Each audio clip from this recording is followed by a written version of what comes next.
the wild, kind of the damage of those habitats, but also even here at the park, because we obviously have lots of visitors in. We do generate a huge amount of litter.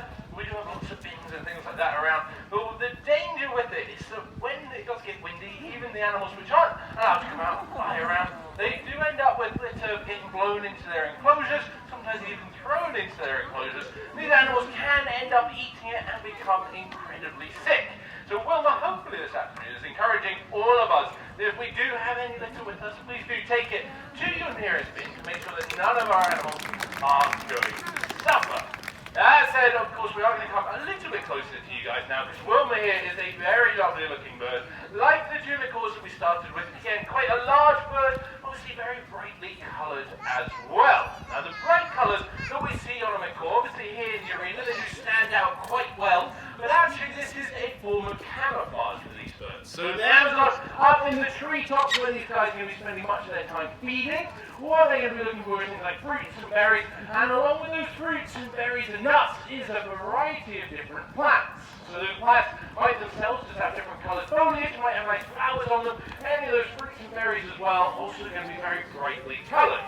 So for these guys in the treetops, being brightly coloured themselves is a very sensible way to stay hidden. Now we've been joined now by another blue and gold macaw, that is Yo-Yo. So it looks the same as Boomer, who we started with, but in this case he is Wilma's partner. So again, he looks very similar to us, but Wilma needs to be able to have a look at him and work out exactly who it is. Now as he comes a bit closer, you might notice just at the side of his beak there, he's got kind of black feathers, almost like little zebra stripes on the side of his face. Now those are unique to every individual, so they're very helpful if you are close enough. But actually parrots see very differently as well. So they're able to see into the ultraviolet spectrum. So there might be patterns that Yo-Yo has. Wilma, of course, might have some too that our eye can't pick up. So those areas of blue could be covered in patterns which Wilma's able to see and is able to use to work out who it is. That's very important when they are flying around, because as we saw earlier on, they do like to keep an eye on each other and hopefully be able to let each other know if there are any problems. Now as they fly, of course, those wing feathers are very important to generate a bit of lift, but if you watch them, of course, perhaps their most impressive feathers are those lovely tail feathers.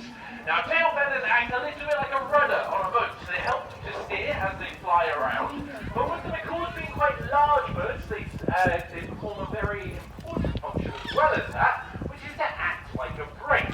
Now these birds weigh over 1 kilo in all, so if you imagine them flying full speed coming into land, they're going to land with quite a lot of power and weight behind them. So what they will actually do if they decide to do any flying, if we watch Yo-Yo there, they will point their tails down towards the floor, they'll fan their tail feathers out nice and wide. That's going to slow them down, they're going to be able to land that little bit more delicately. Now that's very important when they are flying around, they can get from one area of the forest to the next, but being quite large birds, flying right down into the centre of trees isn't always going to be possible. So what we tend to have then is they'll land on the top of trees, they'll land on the outskirts of the forest, and they'll climb through the treetops just as we are seeing now. And luckily, parrots are very well adapted for this. They've got what we call zygodactyl feet, so they've got 2 toes that point forwards and 2 toes that point backwards, so they can climb across branches or up and down vines